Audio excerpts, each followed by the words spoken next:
ఓం నమో వెంకటేశాయ కళ్యాణాద్భుతగాత్రాయ కామితార్థప్రదాయినే శ్రీమద్వేంకటనాథాయ శ్రీనివాసాయ మంగళం. శ్రీమదఖిలాండకోటి బ్రహ్మాండ నాయకుడైనటువంటి ఆ దేవదేవుడైనటువంటి శ్రీ లక్ష్మీ ప్రసన్న వెంకటేశ్వర స్వామి వారి యొక్క సన్నిధి యందు నిత్యము కూడా మనం మహాభారత అంతర్గత వనపర్వ పారాయణం చేసుకుంటూ ఉన్నాం. అందులో భాగంగా ఈరోజు ఆచార్యముఖంగా మనం చక్కగా సంకల్పం చేసుకుందాం, స్వామివారి యొక్క అనుగ్రహాన్ని పొందుదాం. విఘ్నేశ్వర ధ్యానం. నమస్తే గణనాథాయ గణానాం పతయే నమః. భక్తి ప్రియాయ దేవేశ భక్తేభ్యః సుఖదాయక. శ్రీనివాస ధ్యానం అనంతవేద సంవేద్యం నిర్దోషం గుణసాగరం అతీంద్రియం నిత్యముక్తం శ్రీనివాసం భజే నిశం. శ్రీకృష్ణ ధ్యానం వందే నవఘనశ్యామం పీతకౌశేయవాససం సానందం సుందరం శుద్ధం శ్రీకృష్ణం ప్రకృతేః పరం. వ్యాసధ్యానం వేదవ్యాసం స్వాత్మరూపం సత్యసంధం పరాయణం శాంతం జితేంద్రియక్రోధం సశిష్యం ప్రణమామ్యహం. అథ సంకల్పః.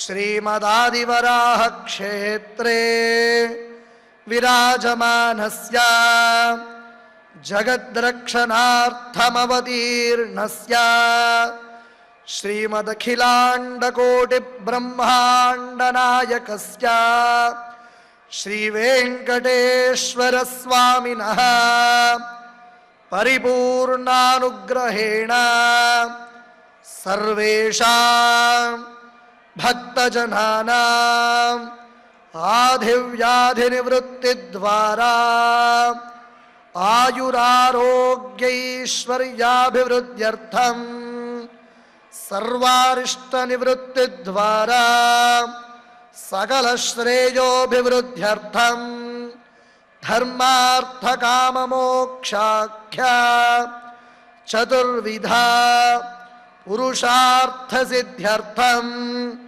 సమస్త పాపక్షయార్థం శ్రీపరమేశ్వర ప్రీత్యర్థం శ్రీమన్మహాభారతే యథాశక్తి శ్రీమన్మహాభారత శ్రవణ విద్యంతర్గత శ్లోకపారాయణం ఆచార్యముఖేన కరిష్యామహే.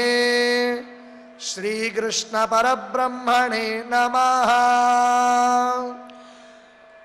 నారాయణం నమస్కృత్య నరం చైవ నరోత్తమం దేవీం సరస్వతీం వ్యాసం తతో జయముదీరయేత్. చక్కగా ప్రతినిత్యము కూడా మనం ఆ అఖిలాండకోటి బ్రహ్మాండ నాయకుడైనటువంటి శ్రీ వెంకటేశ్వర స్వామి వారి యొక్క సన్నిధి యందు సాయంకాల సంధ్యా సమయమున మనం చక్కగా మహాభారత అంతర్గత వనపర్వమును మనం పారాయణం చేసుకుంటూ తదంతర్గతమైనటువంటి ధర్మములను మనం ఎంతో కూడా తెలుసుకుంటూ ఉన్నాం కొద్దిగా. అయితే ఈరోజు కొంచెం కారణాంతరముల వలన ఆచార్యుల వారు ఈరోజు రాలేకపోయారు. అందువలన మనం యథాశక్తి అసలు మహాభారత పారాయణం చేయడం వలన కలిగేటటువంటి ఫలితమేమిటి, మహాభారతంలో చెప్పబడినటువంటి ధర్మాలను మనం వినడం వలన కలిగేటటువంటి ఫలితమేమిటి అనేటటువంటి విశేషాలను మనం ఈరోజు ఎత్కించితు తెలుసుకోవటానికి ప్రయత్నిద్దాం. మొట్టమొదటిగా జనమేజయుల వారు వైశంపాయన మహర్షుల వారిని అడిగారట. ఏమని అనంటే, భగవన్ కేన విధినా శ్రోతవ్యం భారతం బుధైః ఫలం కిం కేచదేవాశ్చ పూజ్యా వై పారణేష్వ్యః.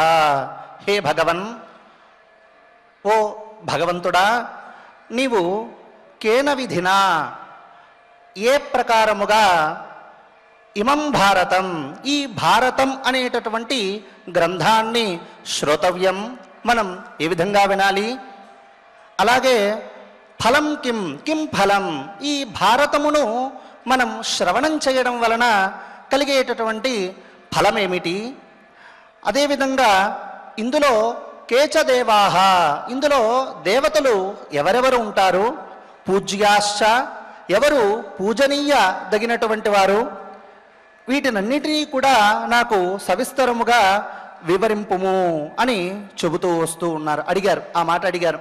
ఇంకా ఇదే కాకుండా దేయం సమాప్తే భగవన్ కించ పర్వణి పర్వణి వాచకః కీదృశశ్చ అత్ర ఏష్టవ్యః తద్వదస్వమే.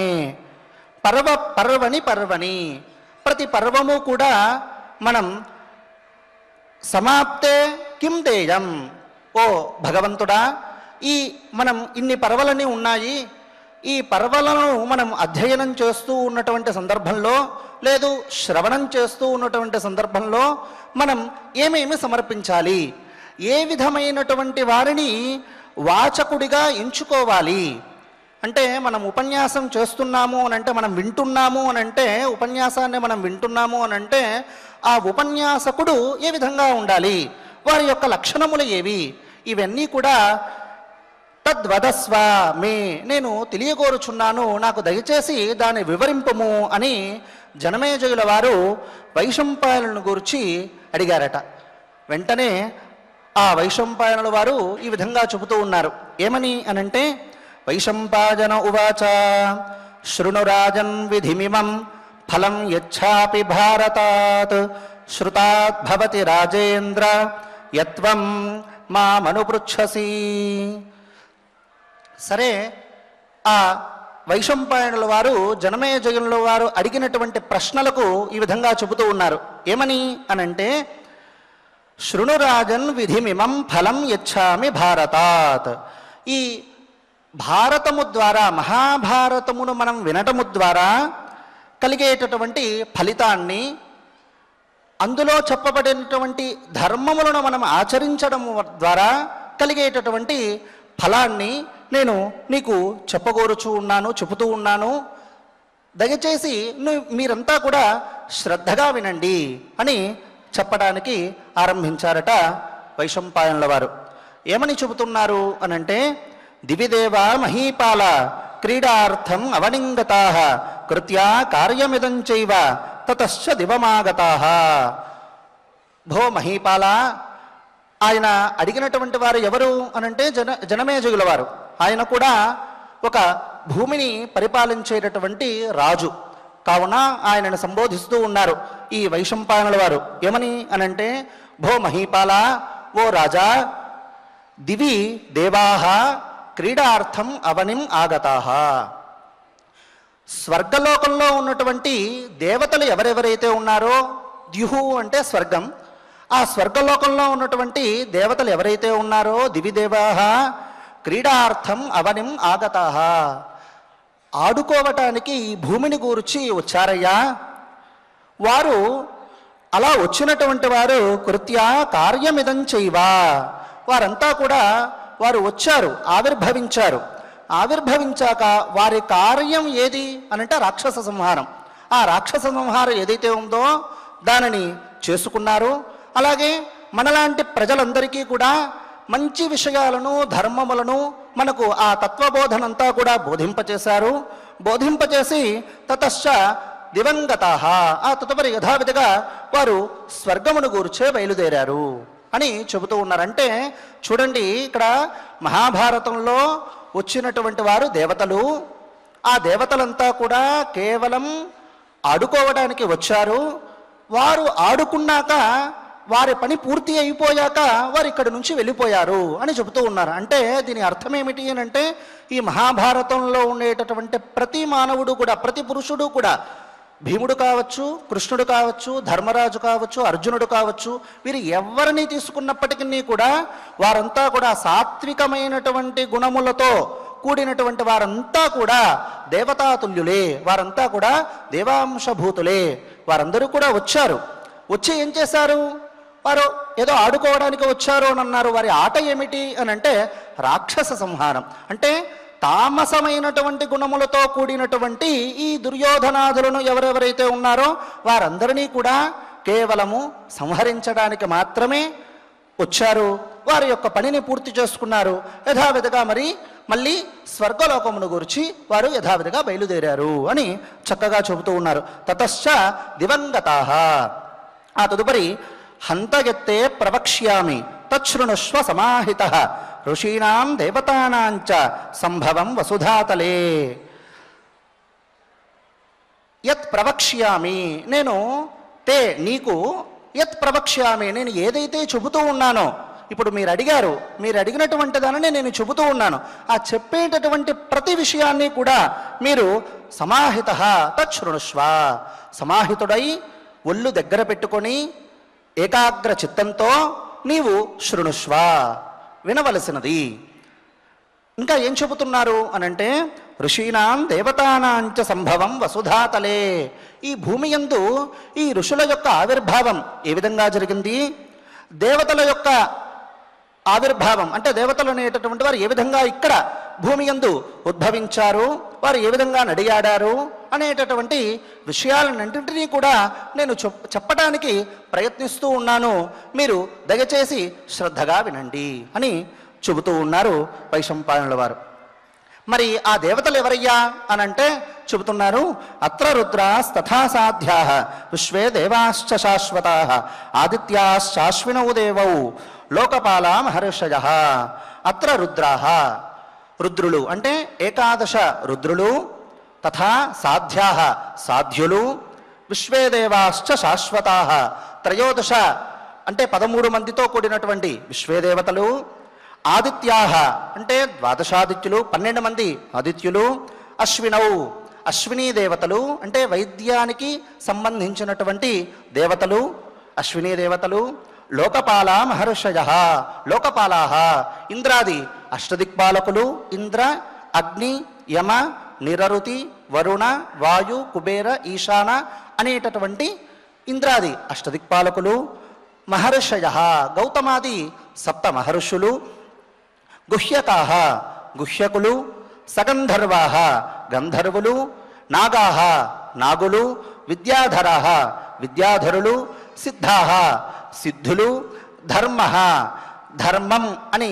పిలవబడేటటువంటి ఒకానొక పదార్థము, స్వయంభూః బ్రహ్మగారు, అదేవిధంగా కాత్యాయనో వరః కాత్యాయనుడు అని పిలువబడేటటువంటి ఒకానొక మహర్షి, గిరజః అనేక గిరులు, సాగరాః సముద్రములు, నదులు, తథైవ అప్సరసాంగనాః అప్సరస కిన్నర గంధర్వులందరూ కూడా, గ్రహాః ఆదిత్యాది గ్రహములు, సంవత్సరాః ప్రభవాది 6 సంవత్సరములు, ఆయనాని అంటే దక్షిణాయన ఉత్తరాయనములు, ఋతవః అంటే 6 ఋతువులు వసంతాది 6 ఋతువులు, స్థావరం జంగమం చైవ స్థావరం, స్థావరం అని అంటే ఎప్పుడూ కూడా కదలకుండా స్థిరంగా ఉన్నటువంటివి. ఇప్పుడు చెట్లు ఉన్నాయి, వాటిని స్థావరం అని పిలువబడుతుంది. జంగమం అని అంటాం. జంగమం అని అంటే మనం కదిలేటటువంటివి ఏవైతే ఉన్నాయో అది ద్విపాదులు కావచ్చు, చతుష్పాత్తులు కావచ్చు. వీరితో కూడినటువంటిదై జగత్సర్వం సురాసురం, దేవతల చేత రాక్షసుల చేత భారతే భారతశ్రేష్ఠ ఏకస్థమిహ దృశ్యతే. ఈ మహాభారతాన్ని మనమంతా కూడా ఉన్నటువంటి అన్ని పర్వలను కూడా మనం చక్కగా అధ్యయనం చేస్తే వీరంతా కూడా మనకు అక్కడక్కడ తారసపడుతూ ఉంటారట. వీరందరూ కూడా మహాభారతంలో అవశ్యం ఖచ్చితంగా ఆయా సందర్భాల్లో మనకు అగుపడుతూ ఉంటారట. ఇంకా ఏమి అనంటే తేషాం శ్రుత్వా ప్రతిష్టానం నామకర్మాను కీర్తనాత్.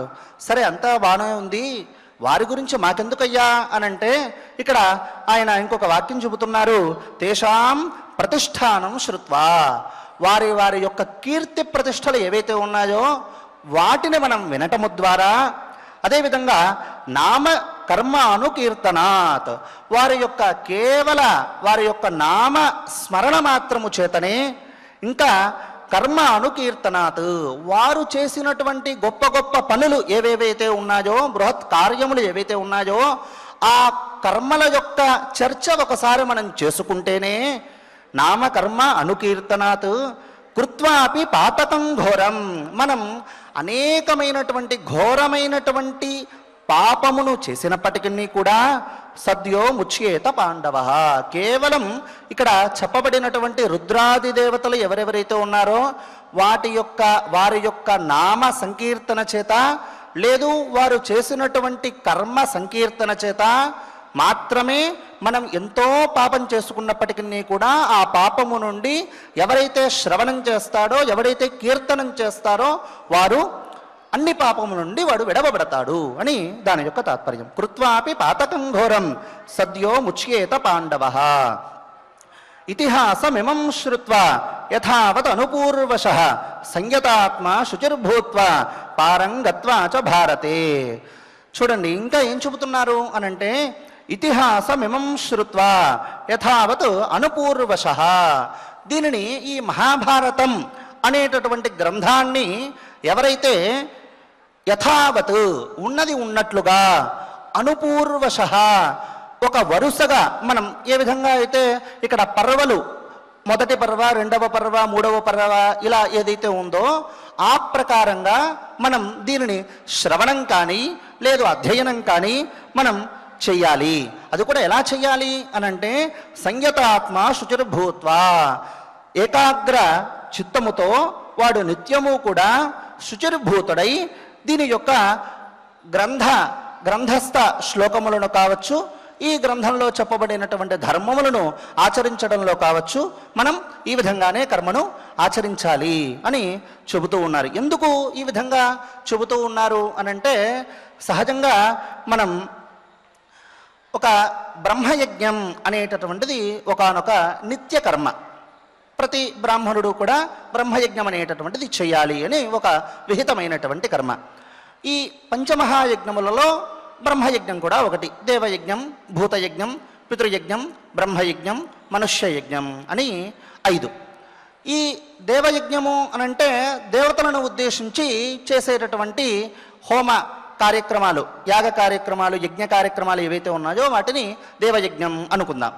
అదేవిధంగా భూతయజ్ఞం, మన భూమి యందు ఉన్నటువంటి భూతములు ఏవైతే ఉన్నాయో వాటిని ఉద్దేశించి మనం తినబోయేటటువంటి పదార్థాన్ని ముందుగా ఆ భూతములకు సమర్పణ చేసేటటువంటి పద్ధతి, కర్మ ఏదైతే ఉందో దానిని భూతయజ్ఞం అని పిలువబడుతుంది.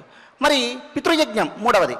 పితృయజ్ఞం అంటే ఏమిటి అనంటే, నిత్యము కూడా మనకు జన్మనిచ్చినటువంటి తల్లిదండ్రులు ఎవరైతే ఉన్నారో వారు ఒకవేళ పరమపదించినట్లయితే, లేదు తత్పూర్వజులు ఎవరైతే ఉన్నారో, ఇంకా మన తండ్రి ఉన్నారు, తండ్రి పైన ఉన్నటువంటి తాతగారు కావచ్చు, వారి నాన్నగారు కావచ్చు, వారి నాన్నగారు కావచ్చు, ఇలా ఎవరెవరైతే ఉన్నారో వారిని ఉద్దేశించి నిత్యము కూడా తర్పణాది కర్మలు కావచ్చు, లేదు అనంటే కేవల అన్నదానములను వారిని ఉద్దేశించి ఒక బ్రాహ్మణుడికి అన్నం పెట్టడం కావచ్చు. ఇది ఏదైతే ఉందో దానిని పితృయజ్ఞం అని పిలువబడుతుంది. ఆ తదుపరి బ్రహ్మయజ్ఞం, మనుష్యయజ్ఞం. సరే, మనం ప్రస్తుతానికి మనుష్యయజ్ఞం గురించి తెలుసుకొని యథావిధిగా బ్రహ్మయజ్ఞంలోకి వెళదాం. ఈ 3 కర్మలను పూర్తి చేసుకున్న పిమ్మట మనం యథావిధిగా బ్రహ్మయజ్ఞము, ఆ తదుపరి మనుష్యయజ్ఞం అనేటటువంటి కర్మను ఆచరించుకోవాలి. మనుష్యయజ్ఞము అనంటే ఏమిటి అనంటే, గోదోహన మాత్రం తత్ర స్థిత్వా అతిథిమాకాంక్షేత్ అని వాక్యం. ఎప్పుడూ కూడా మన నిత్యకర్మలో ఒక పాలు పిండేటటువంటి సమయం ఎంతైతే ఉందో, ఆవు దగ్గర కూర్చొని పాలు పిండేటటువంటి సమయం ఎంతైతే ఉందో అంత సమయం వరకు కూడా మనం ఇంటి ముంగిట కూర్చొని ఎదురు చూస్తూ ఉండాలట. ఎవరో ఒకరు బ్రాహ్మణుడు రాకపోతాడా, వారికి ఇంత భోజనం అనేటటువంటిది పెట్టకపోతామా, లేదు ఇంకొకరు ఎవరైనా సరే రాబోతారా, వారికి మనకు చేతనైనటువంటి ధాన్యం కావచ్చు, ధనం కావచ్చు, వీటిని మనం వారికి అర్పించకపోతామా అనేటటువంటి భావనతో చేసేటటువంటి యజ్ఞం, కర్మ ఏదైతే ఉందో దానిని మనుష్య యజ్ఞం అని పిలువబడుతుంది. ఈ విధంగా 4. ఈ 5వది ఏమి అనంటే బ్రహ్మయజ్ఞం. ఈ బ్రహ్మయజ్ఞం ఏమిటి అని అంటే బ్రహ్మ అనేటటువంటి పదార్థానికి వేదం అని అర్థం ఉన్నది. అంటే నిత్యము కూడా వేదాన్ని అతను అధ్యయనం చేస్తూ ఉండాలి. లేదు వేద తత్వమైనటువంటి వేద సారములు ఏవైతే ఉన్నాయో వాటిని కూడా నిత్యము కూడా ఒకసారి స్మరణ చేసే చింతన చేసేటటువంటి పద్ధతి ఏదైతే ఉందో దానిని బ్రహ్మయజ్ఞం అని పిలువబడుతుంది. ఉదాహరణకి చూడండి, ఇక్కడ అవి ఏవేవి చెయ్యాలి అని అంటే స్వాధ్యాయమధీత రుచోగ్యజూంష సామాని అధర్వాంగిరస బ్రాహ్మణాని కల్పాన్ గాథానారాశంసీ ఇతిహాస పురాణానీతి అని వాక్యం. ఇక్కడ చక్కగా ఋగ్వేదము, యజుర్వేదము, సామవేదము, అథర్వణ వేదము, ఇతిహాసములు, గాథలు, పురాణములు ఇలా మొత్తం 10 చెప్పబడి ఉన్నాయి. వాటిని నిత్యము కూడా అధ్యయనం చేస్తూ ఉండాలి. మన శక్తి కొలది ఏదో ఒకటి వేదాన్నైనా అధ్యయనం చేయొచ్చు, లేదు రామాయణ పుస్తకాన్ని తీసుకొని ఇక్కడి నుంచి ఇక్కడ వరకు నేను అధ్యయనం చేస్తాను అని సంకల్పించి యథావిధిగా చేయవచ్చు, లేదు మహాభారతాన్నైనా అధ్యయనం చేయొచ్చు.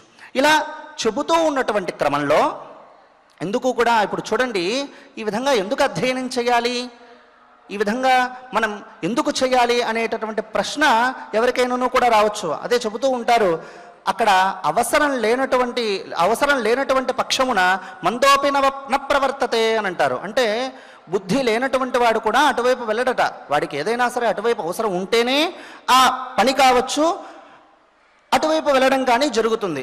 ఏమాత్రం లాభం లేకుండా, ఏమాత్రం దాని నుండి వాడు విషయ సంగ్రహం లేకుండా వాడు ఎప్పుడు కూడా ప్రవర్తించడు. అది బుద్ధి లేనటువంటి వాడు కూడా అలా ప్రవర్తించడు. మందోపి న ప్రవర్తతే, బుద్ధి లేకుండా ఉన్నటువంటి వాడు కూడా అటువైపు వెళ్ళడు అని శాస్త్రం చెబుతోంది.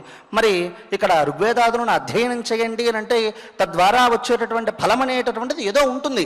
అది ఏమి అని అంటే చెబుతూ ఉన్నారు, వేదాన్ని నువ్వు అధ్యయనం చేయడం వలన ఎదురుచోధీతే పజాహుతిభిరేవా తద్దేవతాస్తర్పయతి. నీవు ఋగ్వేదాన్ని ఆ బ్రహ్మయజ్ఞంలో ఒక రుక్కు కావచ్చు, ఒక సూక్తం కావచ్చు, ఒక అష్టకం కావచ్చు, ఒక అధ్యాయం కావచ్చు, ఏదైనా నువ్వు కూడా కించిత్ మాత్రం నువ్వు అధ్యయనం చేసినట్లయితే పజాహుతిభిరేవా, ఒక ఆవు యొక్క పాలతో నీవు హోమం చేస్తే ఆ దేవతలు అనేటటువంటి వారు ఎంత తృప్తి చెందుతారో కేవలము ఈ ఋగ్వేదంలో చెప్పబడినటువంటి అధ్యయన మాత్రం చేత దేవతలు అంత తృప్తి చెందుతారు. ఇక్కడ తృప్తి చెందడం అంటే ఏమిటి అని అంటే ఆ తృప్తి చెందగా వచ్చేటటువంటి ఫలం దేవతలు మనకి ఏదైతే ఇస్తారో అది కేవలము ఈ స్వాధ్యాయం అంటే బ్రహ్మయజ్ఞం అనేటటువంటి కర్మ చేత వీడు ఆ ఫలాన్ని అనేటటువంటిది పొందుతారు అన్నదే దాని యొక్క తాత్పర్యం. అలాగా మరి యజుర్వేదాన్ని అధ్యయనం చేస్తే ఫలం ఏమిటి అని అంటే అక్కడ వాక్యం చెబుతున్నారు, యజ్జూంషి ఘృతాహుతిభి అని. యజుర్వేదాన్ని నువ్వు అధ్యయనం చేస్తే, యజుర్వేదాన్ని నువ్వు నేతితో హోమం చేస్తే దేవతలు ఏ విధమైనటువంటి తృప్తినైతే పొందుతారో ఆ విధమైనటువంటి తృప్తిని కేవలము నువ్వు యజుర్వేదమును బ్రహ్మయజ్ఞంలో అధ్యయనం చేస్తే మాత్రమే, చేసినంత మాత్రమే నీకు ఆ విధమైనటువంటి ఫలం అనేటటువంటిది కలుగుతుంది. మరి సామవేదాన్ని అధ్యయనం చేస్తే అని అంటే యత్సామాని మధ్వాహుతిభి అని వాక్యం. ఒక తేనెతో దేవతలను గూర్చి మనం హోమం చేస్తే దేవతలు ఎంతైతే తృప్తి చెందుతారో ఆ విధమైనటువంటి తృప్తిని, ఆ విధమైనటువంటి ఫలాన్ని దేవతలు మనకు అందిస్తారు. మరి యదధర్వాంగిరస సోమాహుతిభి, ఈ సోమలత అనేటటువంటి ఒకానొక తీగ, ఒక మనం రావి చెట్టు ఏ విధంగా అయితే ఉంటుందో ఆ విధంగానే లత అనే ఒకానొక తీగ, దాని పేరు సోమ అని. ఆ సోమలత చేత దేవతలు అత్యంత ప్రీతిని పొందుతారట. అట్టి లత చేత, ఆ లత ద్వారా అంటే ఆ తీగ ద్వారా వచ్చినటువంటి రసం చేత వారు దేవతలు ఏ విధమైనటువంటి తృప్తిని పొందుతారో ఆ విధమైనటువంటి తృప్తిని నీవు అధ్యయన మాత్రం చేత, అథర్వణ వేద అధ్యయన మాత్రం చేతనే ఆ తృప్తిని పొందుతారు అని శాస్త్రం చెప్పబడుతోంది. మరి యత్ బ్రాహ్మణాని కల్పాన్ గాథానానాశంసి ఇతిహాస పురాణానీతి అమృతాహుతిభి. ఒక దేవతలకు కావాల్సినటువంటిదే అమృతం. మనమున్నాం, మానవులకు ఏం కావాలి అని అంటే అన్నం కావాలి. ఈ అన్నమాత్రం చేతనే వీడు తృప్తి చెందుతారు. ఈ అన్నం అనేటటువంటి చేత మనం ఎంత తృప్తినైతే పొందుతామో దేవతలు కూడా అమృతం అనేటటువంటిది మనకు అన్నం ఏ విధంగా అయితే తృప్తినిస్తుందో దేవతలకు కూడా అమృతం అనేటటువంటి పదార్థము తృప్తినిస్తుందట. ఆ అమృతము చేత హోమము చేస్తే ఆహుతులను ఇస్తే తద్వారా దేవతలు దానిని స్వీకరించి వారు ఎంత తృప్తినైతే పొందుతారో అంత తృప్తిని కేవలము ఈ ఇతిహాస పురాణ గాథ నారాశంసి అంటే ఈ రామాయణ భాగవత భారత ప్రవచనముల చేత లేదు శ్రవణ మాత్రం చేత లేదు అధ్యయన మాత్రం చేత మాత్రమే వారు తృప్తి చెందుతారు. మనమేదో కూర్చొని మళ్ళీ యథావిధిగా అక్కడ హోమాలు చేసుకుంటూ వారిని తృప్తి పరచాల్సినటువంటి పని లేదు. కేవలము మీరు అధ్యయనం చేస్తే చాలు లేదా శ్రవణం చేస్తే చాలు, వీటి చేత మాత్రమే వారు దేవతలు అనేటటువంటి వారు తృప్తి పొందుతారు. దేవతలు తృప్తి పొందారు అంటే అర్థం ఏమిటి అని అంటే ఆ తృప్తి ద్వారా మనకు ఇచ్చేటటువంటి ఫలం అనేటటువంటిది ఖచ్చితంగా వారు మనకు అందజేస్తారు అనేటటువంటిదే దీని యొక్క తాత్పర్యం. కాబట్టి నిత్యము కూడా ఖచ్చితంగా మనం ఈ మహాభారత శ్రవణం కావచ్చు, లేదు భాగవత రామాయణ శ్రవణం కావచ్చు, అధ్యయనం కావచ్చు, ఒక నియమబద్ధంగా దీనిని మనం అధ్యయనం చేయాలి, చక్కగా వినాలి. అలా విన్న మాత్రం చేతనే మనకు అనేక సుఖ సౌఖ్యములు అనేటటువంటిది కలుగుతుంది అని శాస్త్రం చెబుతోంది. మరి అంతటి ఫలాన్ని మనం పొందుతున్నాము అని అంటే మనం ఎలా ఉండాలి అంటే అదే చెబుతున్నారు. సంయతాత్మ, చక్కగా నువ్వు ఏకాగ్ర చిత్తంతో నీ మనస్సునంతా కూడా అదుపులో ఉంచుకొని యథావిధిగా శుచిర్భూతుడై అంటే అర్థం ఏమిటి అని అంటే శౌచాది కర్మల ద్వారా నువ్వు శుచిర్భూతుడవ్వాలి. ఏదో నేను స్నానం చేసేసాను, స్నానం చేసినంత మాత్రాన నేను శుచిని కాదు. మరి ఏ విధంగా శుచి అని అంటే స్నానం చేసి మనం అలా కూర్చుండేటటువంటి ప్రదేశం అనేటటువంటిది శుచిగా ఉందా లేదా, దానిని మనం శుభ్రపరుచుకున్నామా లేదా, మనం కూర్చున్నటువంటి ఇంటి యందు మనం ఒకసారి చీపురు పెట్టి నీట్గా శుభ్రం చేసుకున్నామా లేదా, ఏదైనా ఒక పదార్థాన్ని మనం మధ్యలో తాగాల్సినటువంటి సందర్భం ఏర్పడితే దానిని ఎత్తి తాగడం అలవాటు చేసుకోవాలి. దాన్ని అలాగే తాగి ఎంగిలి చేసి చేతులు కూడా మనం కడుక్కోకుండా ఇంకొక పదార్థాన్ని ఇంకొక పుస్తకాన్ని మనం ఈ విధంగా ముట్టుకోకూడదు, చేయకూడదు. శుచిర్భూత్వ అనంటే ఖచ్చితమైనటువంటిది. అధ్యయనం మనం చేస్తున్నాం, ఏదో మనకు అనిపించింది, ఆకలి అనిపించింది, వెంటనే దాన్ని తింటూ ఉంటాం, ఇంకొక పదార్థాన్ని ఏదో తింటూ ఉంటాం, వింటూ ఉంటాం, ఇంకొక పదార్థాన్ని తింటూ ఉంటాం, ఇక్కడ చదువుకుంటూ ఉంటాం, శ్రవణం చేస్తూ ఉంటాం. అలా చేయకూడదు. ఒకవేళ మనకు ఏదైనా సరే ఇబ్బంది అనిపిస్తే తినాలి. ఎలా తినాలి అని అంటే ఎంగిలి కాకుండా తినాలి. యథావిధిగా మళ్ళీ దాన్ని దీక్షగా మనం కూర్చోవాలి, చక్కగా వినాలి. అందులో చెప్పబడినటువంటి ధర్మాలు ఏవైతే ఉన్నాయో ఆ ధర్మాలను తూచా తప్పకుండా పాటించడానికి మనం ప్రయత్నం చేయాలి. ఎంత అవకాశం ఉంటే అంత మనం ప్రయత్నం చేయాలి. అలా చేస్తేనే దానికి సాఫల్యత అనేటటువంటిది ఖచ్చితంగా కలుగుతుంది. ఈ విధంగా వీడు శుచిర్భూత్వ, ఆ విధంగా వాడు ఉన్నటువంటి వాడై ఈ భారతాన్ని మనం అధ్యయనం చేయాలి. ఇలా చేస్తూ ఉన్నటువంటి సందర్భంలో తేషాం శ్రాద్ధాని దేయాని శ్రుత్వా భారతం బ్రాహ్మణేభ్యో యథాశక్త్యా భక్త్యా చ భరతర్షభ మహాదానాని దేయాని రత్నాని వివిధాని చ. సరే, ఈ విధంగా మనం యథావిధిగా ఒక్కొక్క పర్వ చొప్పున మహాభారతంలో మనం అధ్యయనం చేస్తూ ఉన్నటువంటి సందర్భంలో ఆయా సందర్భాలలో ఎవరెవరైతే కాలం చెంది ఉన్నారో వారిని ఉద్దేశించి యథావిధిగా శ్రాద్ధాది ప్రక్రియలను చేస్తూ ఆ తదుపరి బ్రాహ్మణేభ్యో యథాశక్త్యా భక్త్యా చ భరతర్షభ మహాదానాని దేయాని, ఈ విధంగా ఉన్నటువంటి దానములు ఏవైతే ఉన్నాయో ఆ వివిధమైనటువంటి రత్నములను మహాదానములను వారికి విప్రులకు దానం చేసి యథావిధిగా మహాభారత శ్రవణం అనేటటువంటిది అధ్యయనం అనేటటువంటిది చెయ్యాలి అని చెప్పబడుతోంది. అవి ఏవి అనంటే చెబుతూ ఉన్నారు. ఆ దానములు ఏవి అనంటే గావహ, గోవు కానీ, లేదు కాంస్యోపదోహాశ్చ, ఒక పాలు పితకడానికి ఉపయోగపడేటటువంటి ఒకానొక కంచు పాత్రలను, అదేవిధంగా కన్యాశ్చైవ స్వలంకృతాః, ఈ చక్కగా అలంకరింపబడినటువంటి కన్యలను, లేదు ఆవిడ ఇంకా ఏ విధంగా ఉండాలట అనంటే సర్వకామ గుణోపేతాః, ఆ స్త్రీ అంటే ఆ కన్య అనేటటువంటి వారు ఎలా ఉండాలి అనంటే అన్ని కోరికలతో కూడినటువంటి సమస్తమైనటువంటి గుణములతో కూడినటువంటి చక్కని గుణములతో కూడినటువంటి స్త్రీ కన్య అయి ఉండాలట. ఇంకా ఇంకా ఏమేమి అనంటే ఇక్కడ యానాని వివిధానిచ, ఇంకా రకరకాల యానములు వాహనములు కావచ్చు, లేదు భవనములు కావచ్చు, లేదు భూమి కావచ్చు, లేదు వాసాంసి కాంచనం వస్త్రము కావచ్చు, లేదు కాంచనం బంగారం కావచ్చు.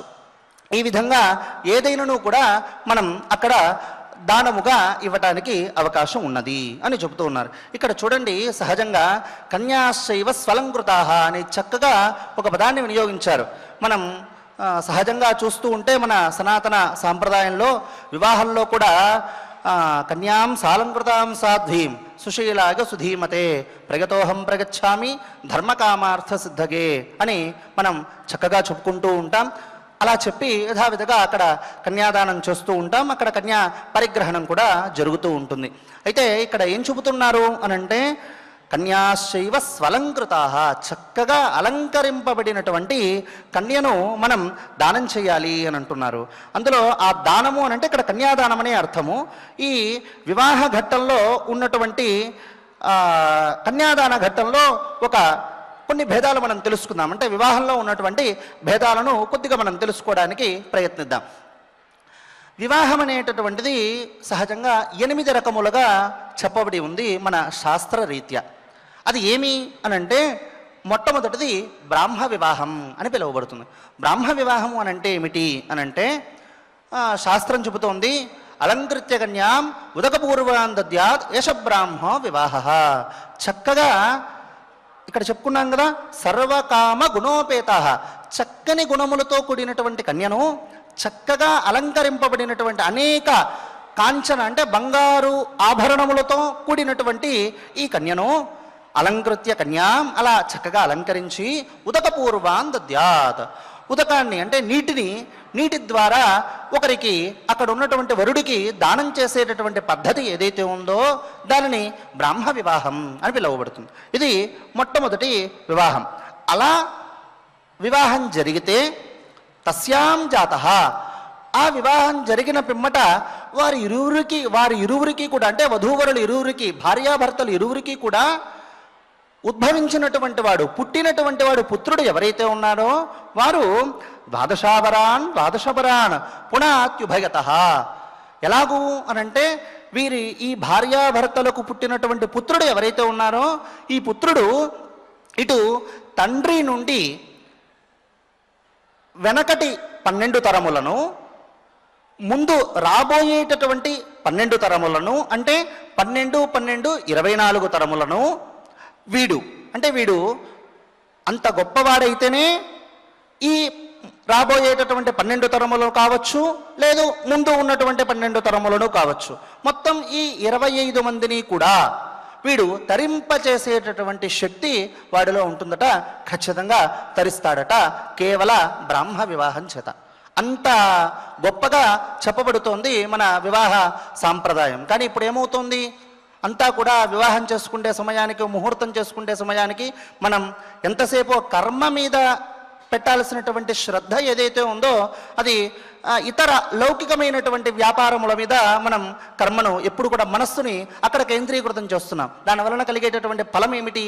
అంత ఖర్చు పెట్టుకుంటూ ఉన్నాం, లక్షలు ఖర్చు పెట్టుకుంటూ ఉన్నాం, అంతమందికి భూరి భోజనములను పెడుతూ ఉన్నాం. భూరి భోజనం అంటే వారికి ఏ పదార్థం కావాలో ఆ పదార్థాన్ని మనం చక్కగా 1 కాదు 2 కాదు 30-40 రకాలు వండి భోజనాలు పెట్టించేటటువంటి వివాహ పద్ధతులు కూడా మనం చక్కగా చూస్తూ ఉన్నాం. మరి అంత ఖర్చు పెట్టి అంత చేస్తూ ఉన్నాం దేని కొరకు అనంటే ఈ మూలం అనేటటువంటిది లోపించకుండా ఉండుట కొరకు. కానీ మనం ఏం చేస్తున్నాం, ఈ సాంప్రదాయంకి వచ్చేసరికి ఇవన్నీ అంగమైనటువంటివి ఏవైతే ఉన్నాయో వాటిని చక్కగా చేసుకుంటున్నాం. మూలం ఏదైతే ఉందో మనం గణపతి పూజ కావచ్చు, లేదు పుణ్యాహవచనం కావచ్చు, లేదు కన్యాదానం చేసేటటువంటి ఘట్టం కావచ్చు, మాంగళ్య ధారణ కావచ్చు, తలంబ్రాల ఘట్టం కావచ్చు, ఏదైనాను కూడా మనం అక్కడ కొంచెం నిర్లక్ష్యం లేటుగా రావడం కావచ్చు, లేదు అక్కడ ఫోటో అతనికి కొంచెం మనం ఎక్కువ సమయాన్ని కేటాయించడం కావచ్చు. దీనివల్ల కలిగేటటువంటి ప్రయోజనం ఏమిటి అంటే ఏమైనటువంటి తాత్కాలికమైనటువంటి ప్రయోజనం కావచ్చు, మనకు ఆనందం ఉండొచ్చు కాక, కానీ మన శాస్త్రంలో చెప్పినట్లుగా ఫోటోలు తీసుకోవచ్చు, లేదు ఇతరమైనటువంటి వాటి మీద మనకు వ్యామోహం ఉండొచ్చు కాక, అది ఏమి అని అంటే కేవలం అవి తాత్కాలికములే అని మనం గుర్తుపెట్టుకోవాలి. మహర్షులు చెప్పబడినటువంటి కర్మ అంటే క్రియాశైలి ఏదైతే ఉందో ఆ శైలిని తూచా తప్పకుండా వీలైనంత వరకు మనం పాటించడానికి ప్రయత్నించాలి. అలా చేస్తే ఖచ్చితంగా వారిరువురికి పుట్టినటువంటి పుత్రుడు ఎవరైతే ఉన్నారో ఇటు 12 తరములను, రాబోయేటటువంటి 12 తరములను వాడు మొత్తం 25 మందిని వాడు ఉద్ధరణ చేసేటటువంటి కుమారుడై పుడతాడు అని శాస్త్రం మనకు చెప్పబడుతోంది. ఇంతేకాకుండా ఇంకొక మొత్తం 8 రకాలు అనుకున్నాం కదా, అందులో ఒకటి మాత్రమే మనం చెప్పుకున్నాం. ఇక సమయాభావాన్ని మనం దృష్టిలో ఉంచుకొని మిగిలినటువంటిది మనం యథావిధిగా తర్వాత రేపు జరగబోయేటటువంటి కార్యక్రమంలో మనం తెలుసుకోవడానికి ప్రయత్నిద్దాం. ఇక ఆచార్యుల ద్వారా అయినంత వరకు యథావిధిగా శ్లోకపారాయణం చేసుకుందాం, స్వామివారి యొక్క అనుగ్రహాన్ని పొందుదాం. ఓం నమో వెంకటేశాయ. ఓం జనమేజయ ఉవాచ జనమేజయ ఉవాచ భగవన్ కేన విధినా శ్రోతవ్యం భారతం బుధైః ఫలం కింకే చ దేవాశ్చ పూజ్యా వై పారణేష్విహ దేయం సమాప్తే భగవన్ కించ పర్వణి వాచకః కీదృశ్చాత్ర ఏష్టవ్యస్తద్వదస్వ మే. వైశంపాయన ఉవాచ శృణురాజన్ విధిమిమం ఫలం యచ్చాపి భారతాత్ శ్రుతాత్ భవతి రాజేంద్ర యత్వం మామనుపృచ్ఛసి దివి దేవా మహీపాలా క్రీడార్థమవనింగతాః కృత్యా కార్యమిదం చైవ తతశ్చ దివమాగతాః హంతయత్తే ప్రవక్ష్యామి తచ్ఛృణుష్వ సమాహితః ఋషీణాం దేవతానాం చ సంభవం వసుధాతలే అత్ర రుద్రాస్తథా సాధ్యాః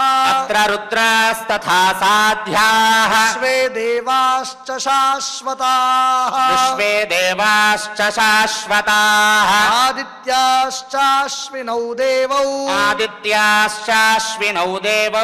లోకపాలా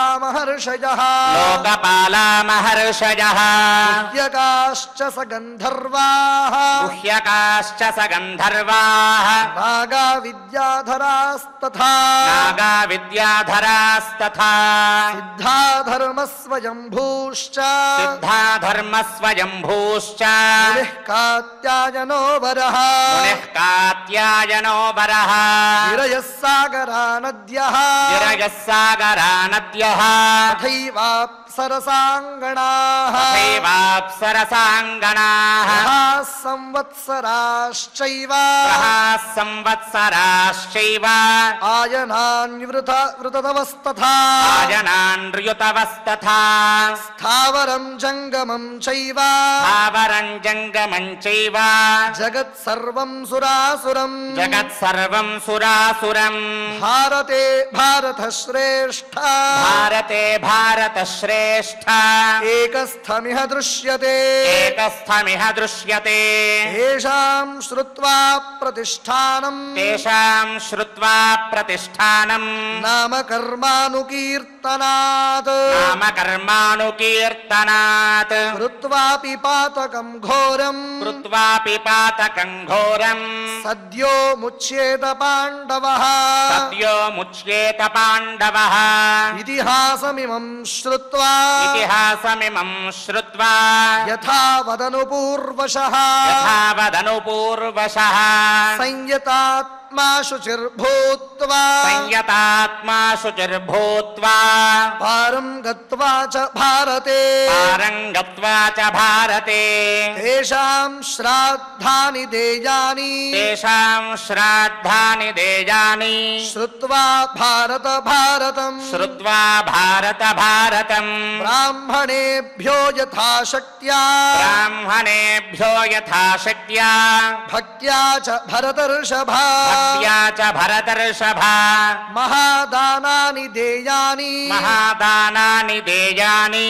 రత్నాని వివిధాని చ రత్నాని వివిధాని చ గావః కాంస్యోపదోహాశ్చ గావః కాంస్యోపదోహాశ్చ కన్యాశ్చైవ స్వలంకృతాః కన్యాశ్చైవ స్వలంకృతాః సర్వకామగుణోపేతాః సర్వకామగుణోపేతాః యానాని వివిధాని చ యానాని వివిధాని చ భవనాని విచిత్రాణి భవనాని విచిత్రాణి భూమిర్వాసాంసి కాంచనం భూమిర్వాసాంసి కాంచనం. చక్కగా ఆచార్యుల వారి ద్వారా మనం పారాయణం చేసుకున్నాం.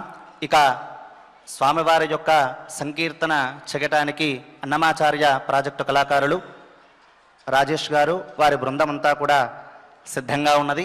మనం చక్కగా నామ సంకీర్తన చేసుకుందాం, స్వామివారి యొక్క అనుగ్రహాన్ని పొందుదాం.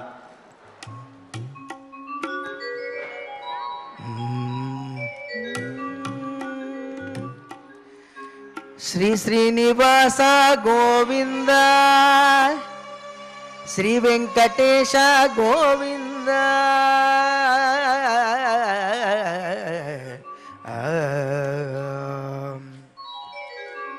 శ్రీ శ్రీనివాస గోవింద శ్రీ వెంకటేశ గోవింద భక్తవత్సల గోవింద భాగవత ప్రియ గోవింద నిత్య నిర్మల గోవింద నీలమేఘ శ్యామ గోవింద పురాణ పురుష గోవింద పుండరికాక్ష గోవింద నందనందన గోవింద నవనీత చోర గోవింద పశుపాలక శ్రీ గోవింద పాప విమోచన గోవింద దుష్ట సంహార గోవింద దురిత నివారణ గోవింద శిష్ట పరిపాలక గోవింద కష్ట నివారణ గోవింద హరి గోవింద హరి గోవింద గోకులనందన గోవింద గోవింద హరి గోవింద గోకులనందన గోవింద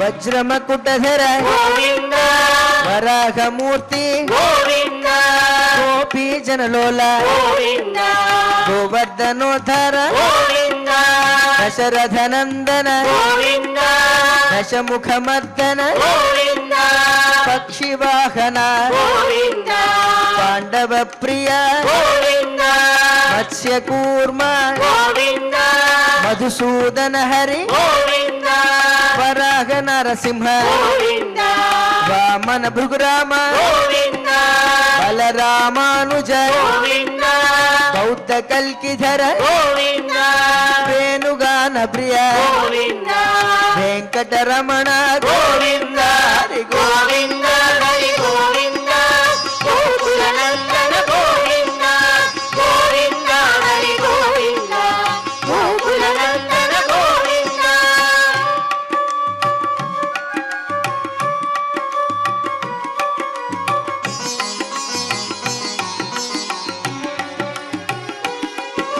సీతానాయక గోవింద హిత పరిపాలక గోవింద దరిద్ర జన పోషక గోవింద ధర్మ సంస్థాపక గోవింద అనాథ రక్షక గోవింద ఆపద్బాంధవ గోవింద శరణాగత వత్సల గోవింద కరుణాసాగర గోవింద కమల దళాక్ష గోవింద కామిత ఫలద గోవింద పాప వినాశక గోవింద పాహి మురారే గోవింద శ్రీముద్రాంకిత గోవింద శ్రీవత్సాంకిత గోవింద ధరణీ నాయక గోవింద దినకర తేజ గోవింద హరి గోవింద హరి గోవింద గోకుల నందన గోవింద గోవింద హరి గోవింద గోకుల నందన గోవింద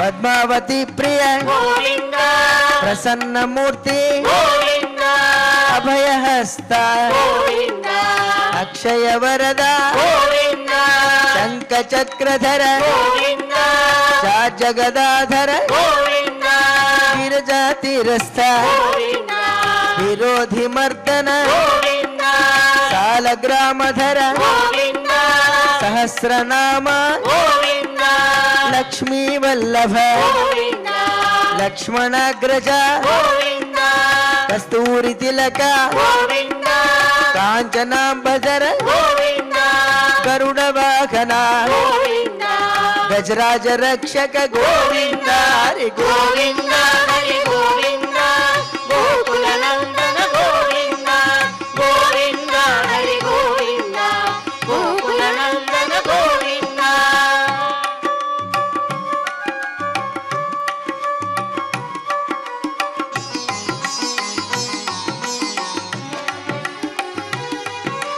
వానర సేవిత గోవింద వారధి బంధన గోవింద సప్తగిరీశ గోవింద ఏక స్వరూప గోవింద శ్రీరామకృష్ణ గోవింద రఘుకుల నందన గోవింద ప్రత్యక్ష దేవా గోవింద పరమదయాకర గోవింద వజ్ర కవచధర గోవింద వైజయంతి మాల గోవింద వడ్డి కసులు వాడ గోవింద వసుదేవతనయ గోవింద బిల్వ పత్రార్చిత గోవింద భిక్షుక సంస్థుత గోవింద శ్రీ పుంరూప గోవింద శివకేశవమూర్తి గోవింద హరి గోవింద హరి గోవింద గోకుల నందన గోవింద గోవింద హరి గోవింద గోకుల నందన గోవింద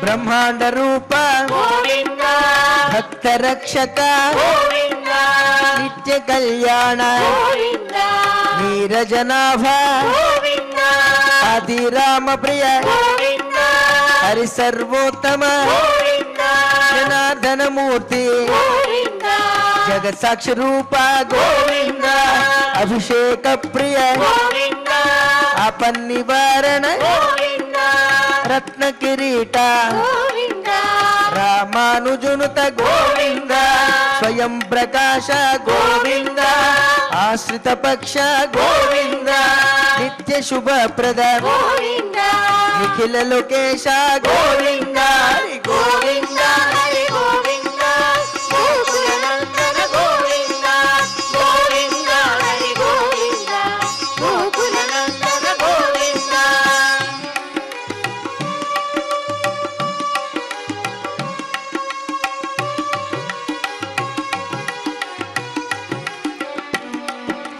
ఆనంద రూప గోవింద ఆద్యంతరహిత గోవింద ఇహ పరదాయక గోవింద యువరాజ రక్షక గోవింద పరమ దయాళు గోవింద పద్మనాభ హరి గోవింద తిరుమల వాస గోవింద తులసి వనమాల గోవింద శేషశాయినే గోవింద శేషాద్రి నిలయ గోవింద మత్స్యావతార గోవింద ఏడుకొండలవాడ గోవింద హరి గోవింద హరి గోవింద గోకుల నందన Govinda Govinda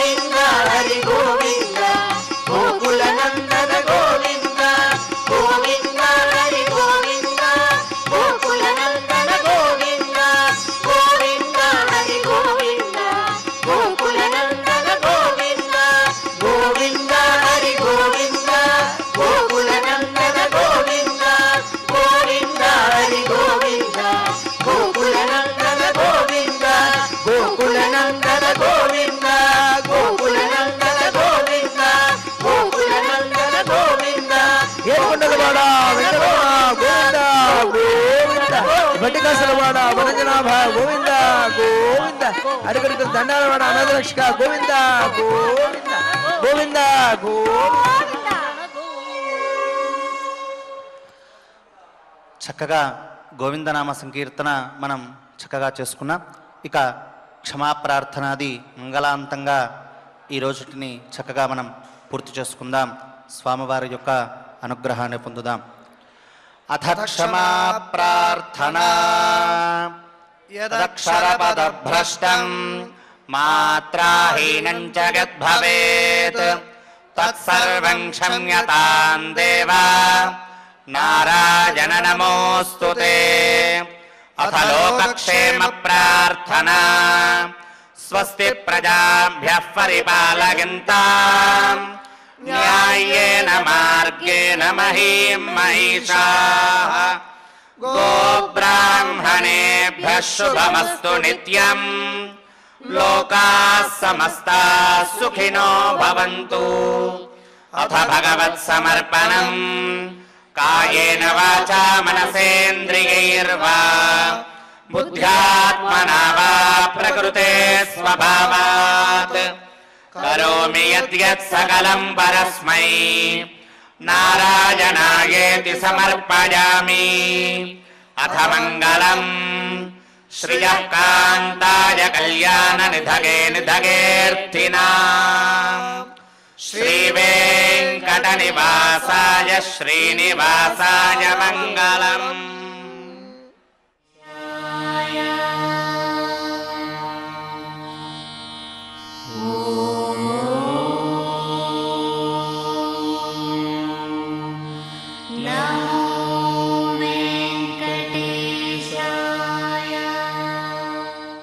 Panacea Meridian hospitals ప్రతి సామాన్యుడికి అందుబాటులో అంతర్జాతీయ వైద్య ప్రమాణాలతో వైద్యం, 24 గంటల అంబులెన్స్ సర్వీసుతో పాటు అత్యవసర సేవలతో ఏర్పాటైన చికిత్సా విభాగం. మా దగ్గర గుండె సంబంధిత, మూత్రపిండ, కాలేయ, కంటి జబ్బులకు, మోకాళ్ల శస్త్ర చికిత్సతో పాటు కోవిడ్-19, బ్లాక్ ఫంగస్ వంటి వైరస్లకు, అన్ని రకాల ఆరోగ్య సమస్యలకు నమ్మకమైన అత్యాధునిక వైద్య చికిత్సను అందిస్తున్న హాస్పిటల్ పనేసియా మెరిడియన్ హాస్పిటల్స్. మీ ఆరోగ్య సమస్య ఏదైనా ఇప్పుడు పరిష్కారం సాధ్యం. సంపూర్ణ ఆరోగ్యం కోసం సంప్రదించండి Panacea Meridian Hospitals. Opposite Bheeramguda Kaman, RC Puram, Sangareddy district. Pin code 502032. సంప్రదించాల్సిన ఫోన్ నెంబర్ 0845524177 మరియు 7893757770.